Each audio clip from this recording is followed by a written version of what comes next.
When you start investing, you can be faced with the question of, should I invest all my money in one go, which is known as lump sum investing, or should I spread it out over time, which is known as dollar cost averaging? I have experience investing with both approaches, and in this video, I'm going to tell you a little bit about the pros and cons of each and my experience with both of them to help you be able to make a decision on what might work best for you. So let's get into the video.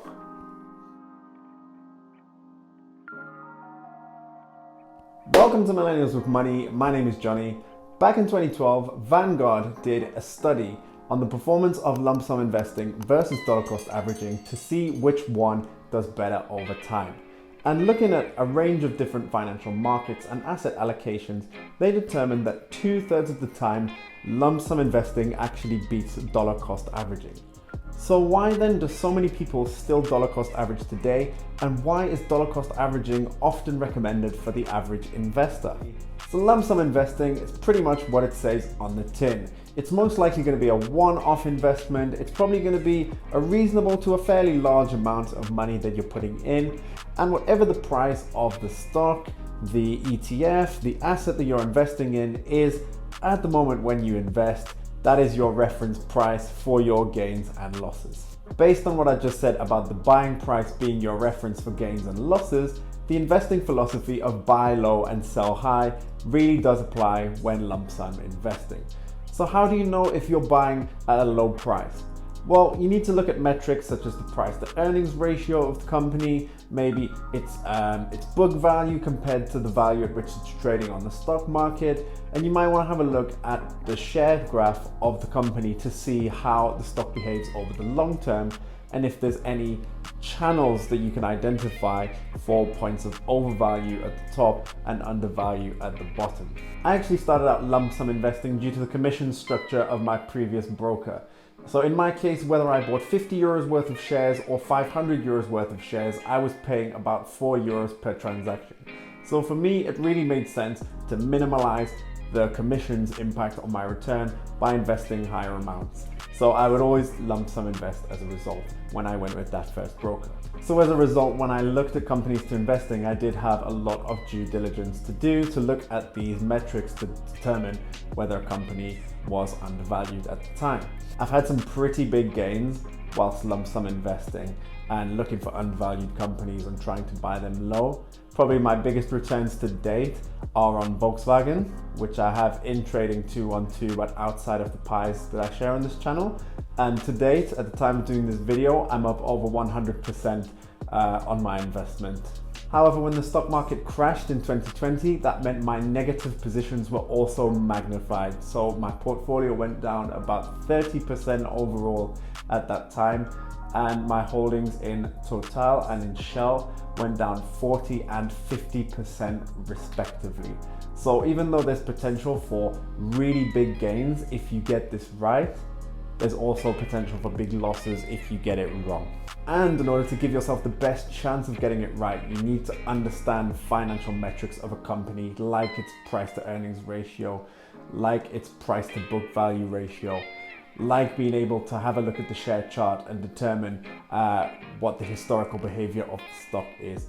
If you don't understand this, it's very risky to try and lump sum invest.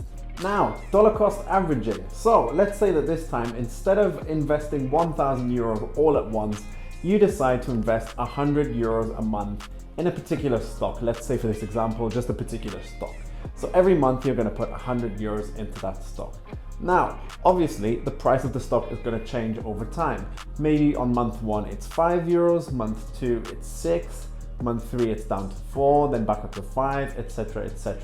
Now, obviously, you're going to buy this stock at different prices every month due to your recurrent investing. So what you're ultimately going to end up with is an average buying price. And the idea behind this is that it shields against the volatility that comes with the stock market month on month. So for example, let's say the stock dips 1 month, but over the long term, you know it will recover. You'll reap the benefits from buying low. And let's say it goes up, but it keeps going up, then because you keep buying, you're still going to reap the gains from that stock going up. This is the idea behind dollar cost averaging. If you watch my Trading 212 series, you'll see that through the different pies that I have, I invest regular amounts every week, and this is essentially dollar cost averaging.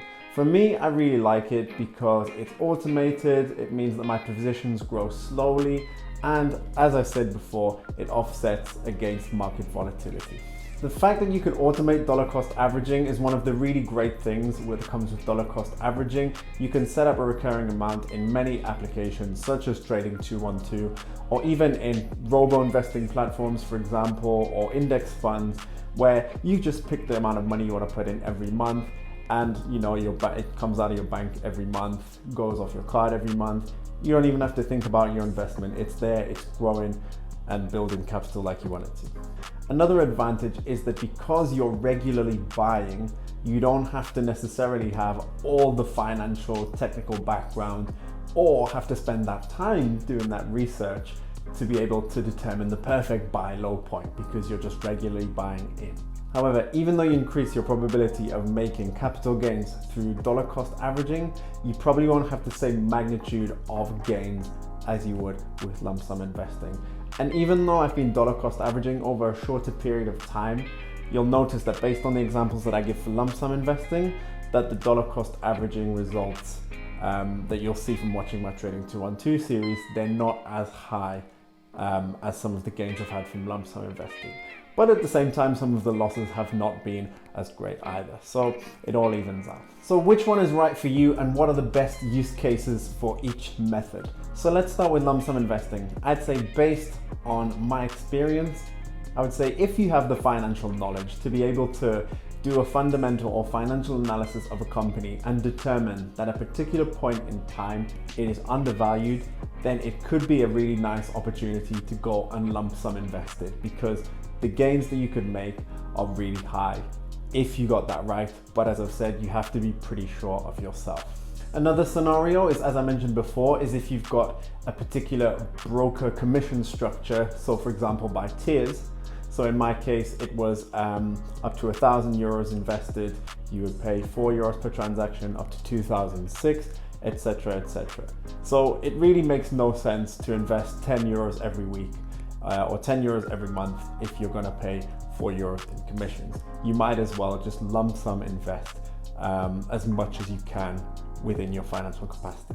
And another instance where it might be good to lump sum invest is after a stock market correction or a stock market crash like there was last year, because almost everything in the market was undervalued at that time, and history has shown us that the stock market typically recovers.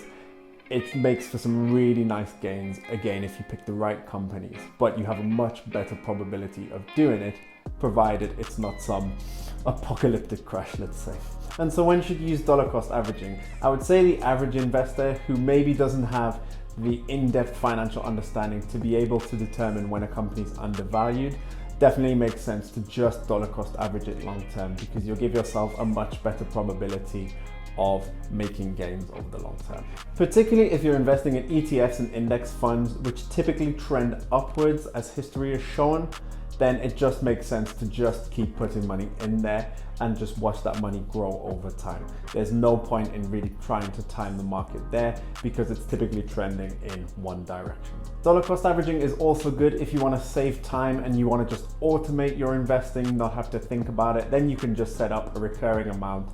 As I said, set it away and it will be debited from your bank account, or your card will be charged, and that money is just going to keep going. You don't even have to think about it, don't have to look at your portfolio. You just know that that money is going into your investing pot. And finally, if you have a commission structure, which is either no commissions like Trading 212, maybe very low commissions like DeGiro, or if it's a fixed percentage base, then it makes sense to just dollar cost average, because the commissions in this case, they're not really going to have a significant impact on your returns. So I hope you enjoyed this video, guys. Are you dollar cost averaging? Are you lump sum investing?